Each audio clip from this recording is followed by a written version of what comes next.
Hey, what's up everyone? Welcome back to another guitar lesson. Thank you for joining me again. In today's video, we're going to be learning Sweet Child of Mine by Guns N' Roses.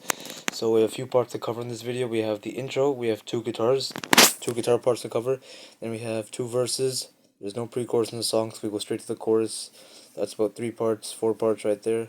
Then we have two interlude solos that happen after the chorus, and then we have the final epic solo at the end, and then the outro. So about 5 or 6 things to cover. So we have our work cut out for us. So let's get right to it. However, some notes to keep in mind is that, unlike the recording in all Guns N' Roses songs, I am not tuned down half a step. I am in standard tuning, and I'm also going to be using a Fender Stratocaster, not a Gibson Les Paul, like Slash does. Besides that, see you there. Alright, so let's get started here with this intro first. So this part is played by Slash. This is before the whole band kicks in right at the start of the song. So, we're going to be on the neck pickup right here, and the first part sounds like this.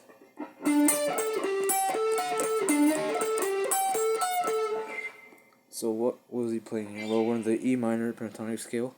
So what he's doing is 12 fret on the D string, then you're going to go 15 on the B to 14, 12 on the G.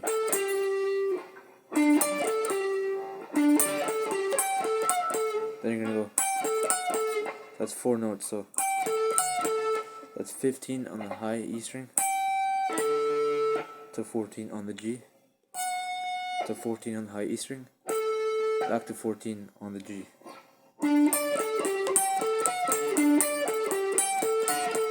And you repeat that entire lick twice. Then you're going to repeat that entire lick again. However, the only difference is that on the first note, instead of starting on the 12th fret on the D string, you're going to start on the 14th fret with the D string. The entire lick after that is the exact same. So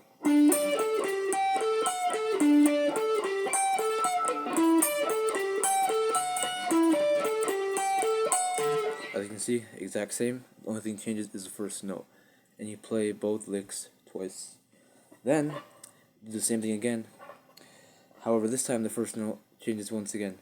This time we start off on the 12th fret of the G string, and everything after that repeats the same. So far we have this. I'll play it slowly.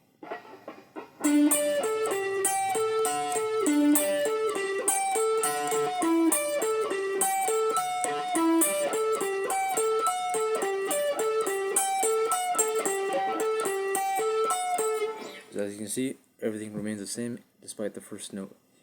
Then you just go back to the 12th fret on the D string and just keep repeating that process over and over and over again. We repeat that a couple dozen times until the end, before the first verse starts and Axl Rose starts singing. So at the end, that's where it changes up right before the verse. So there, instead of playing that whole thing, we play this instead.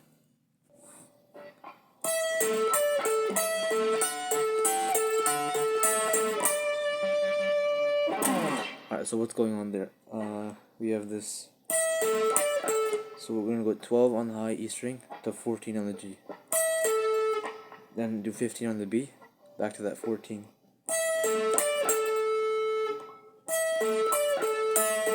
Then 12, 14 again. Then 14 on the high E string to 14 on the G. So far we have this.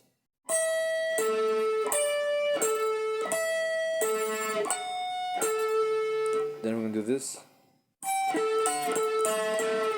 That's 15 on the high E to 14 on the G.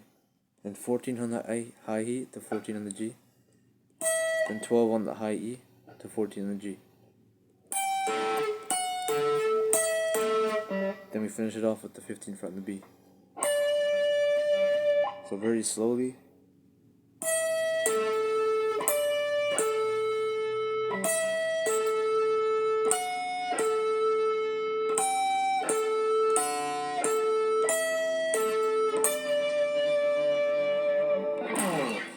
And that takes us into the first verse. The first verse has two main guitar parts going on, one played by Izzy Stradlin and the other one played by Slash. So if you have two guitar players, you can do this, or if you only have one guitar player, then you can just stick to the basic chords I'm about to tell you. So the basic chords going on, coming right out of that 15th fret. So after you hit that, the basic chords going on are C major, G major, and then finally D major. So if you have a basic, if you have one guitar player, you can play the basic chords. Let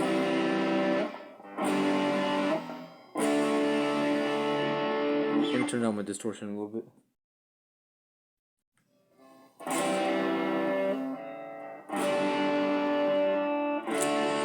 There we go. Now the picking is a little bit random because on the recording it's hard to hear because it's kind of buried behind Axo's vocals. However, live they tend to, pick pretty freely. It's not really like a exact pattern. It's kind of open and free, so you can sort of do something like this.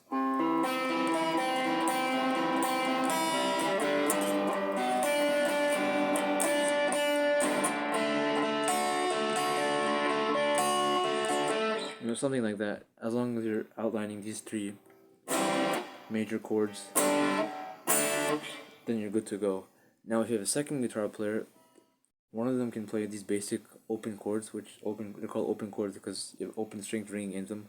That's why they're closer to the start of the neck. Our second guitar player, which is typically the lead guitar player, they can play something more complex higher up the neck. So it's basically just the same chords, but just different positions of them. So first we have C major.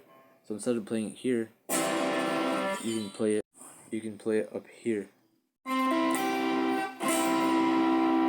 So this is also a C major chord. Same chord, see? So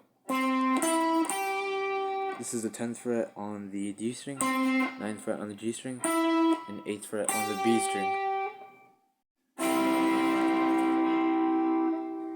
Then we can play a G major chord, also up here. So one way you can play it is like this. This is a higher voicing of it, but it's kind of hard to move from here to here fast enough. This could be an option since you're keeping the same shape. However, if you want a closer option, you can play this instead. Instead, play like this. So what's going on here? So we have the 9th fret on the D string, 7th fret on the G string, and the 8th fret on the B string.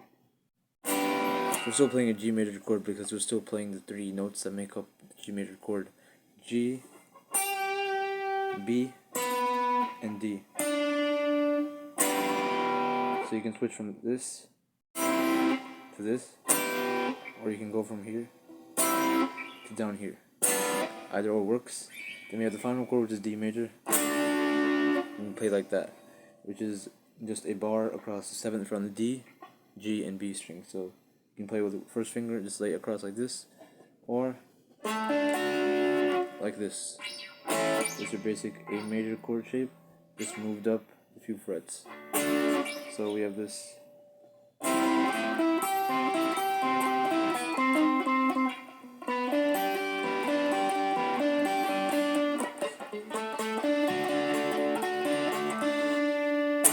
Or you can just strum it.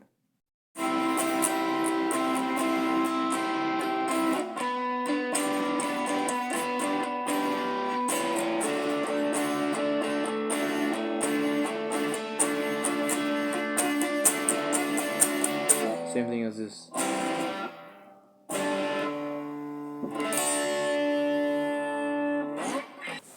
Next up we have the chorus. And this is because we have no pre-chorus in the song, so we go straight from the verse right to the chorus. So both choruses are identical, and the slash part we already covered. He plays the same thing as he played in the intro. However, we didn't learn Izzy's part yet, which is the rhythm part going on underneath it. So it's just three basic chords, which sounds like this.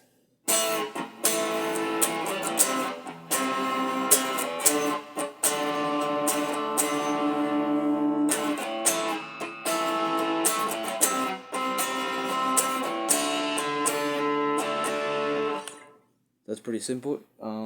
Three chords you have is an A power chord, A5, 2nd fret on the D and the G, then C power chord, 3rd fret on the A, 5th fret on the D.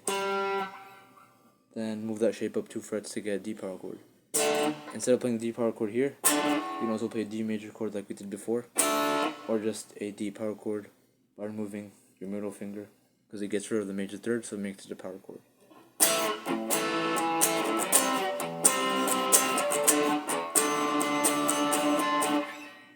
Make sure you hang a little bit on that D, sort of strum it extra, because it's mostly made up of 3 chords, the chorus. Those 3. So that's the chorus. Like I said, both choruses are identical, so there's no need to talk about the second one. However, after both choruses, chorus 1 and 2, there's an interlude section where Slash does like basically a mini guitar solo. And both solos start the same, however, their ending is different. And then of course we have the 3rd epic solo at the end. So let's take a look at these 2 interlude solos, starting with the first one. So the first solo after the first chorus sounds like this.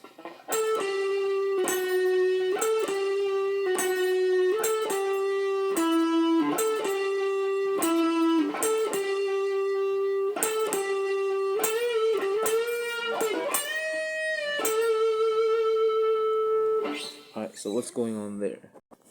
First, what we're going to do is play 14-12 on the G, down to the 11th fret on the G. Repeat that. Then we're going to do the same thing again, but the last note changes. Instead of playing 11th fret on the G, now we're going to play 14th fret on the D. So we have this.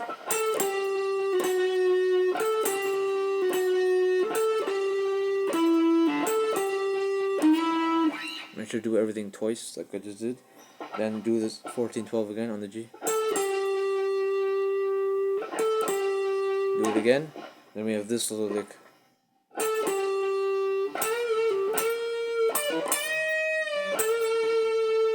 So what that is after you play 14-12, then we have a bend and release on the 14th fret of the G string. Then pull off to the 12th fret. Then bend the 14th fret again. So slowly.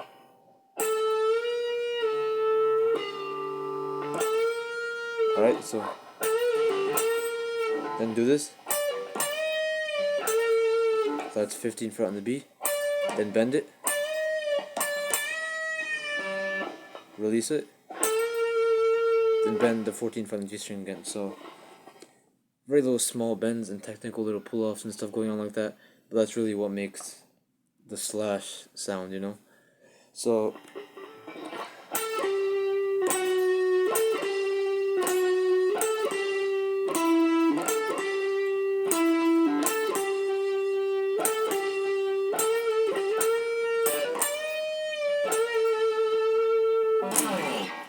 alright, so that's the first solo done. Now we go to the second solo, which starts off similarly, however, it has a different ending. So the first part of the second solo sounds like this.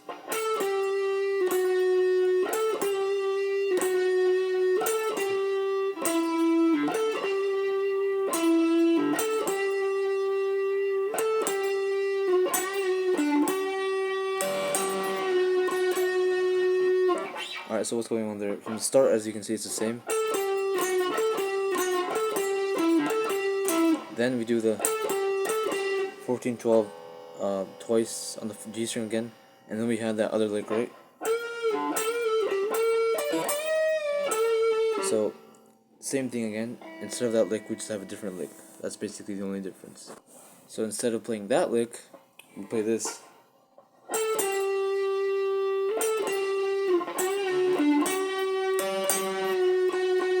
So that's after the 14-12, you do.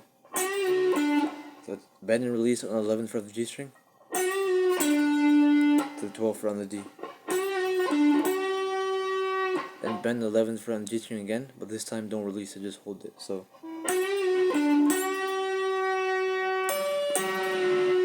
then while you have the 11th fret still bent, grab and hit the 10th fret on the high E string. And after you hit the 10th fret, then release the bend.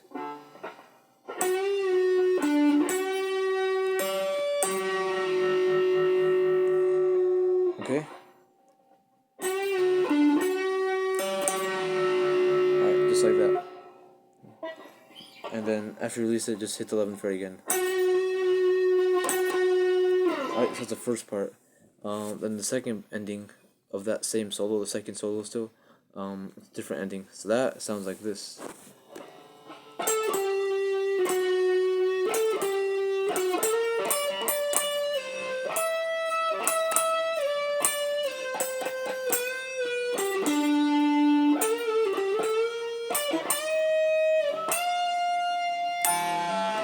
Alright, so same start again. Second time you do it, grab the 16th fret on the D string. So that little lick right there, that's 16th fret on the D string. Then slide from 14 to 16 on the G. Then hit the 15th fret on the B string. So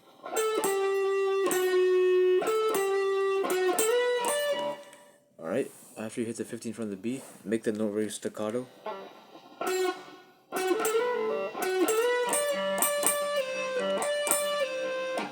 Hit it twice and slide down to the 13th fret.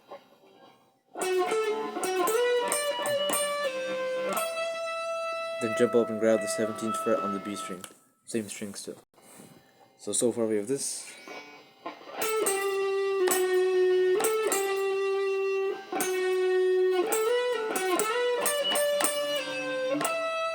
Then we do. So hit the 17th fret twice. Then slide down to the 15th fret. Then hit the 15th fret once and slide down to the 13th fret.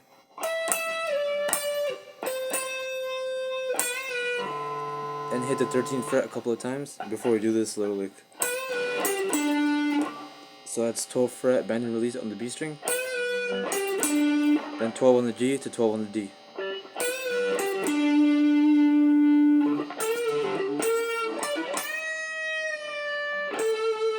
And end it with that same lick that we used before. Alright, so all together.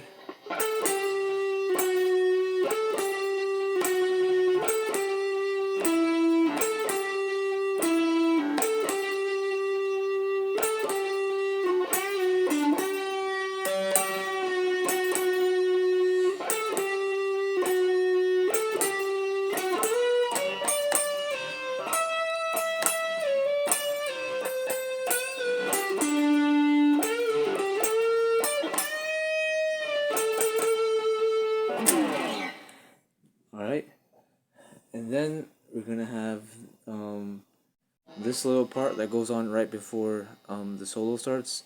So it's the same as Izzy's part in the chorus.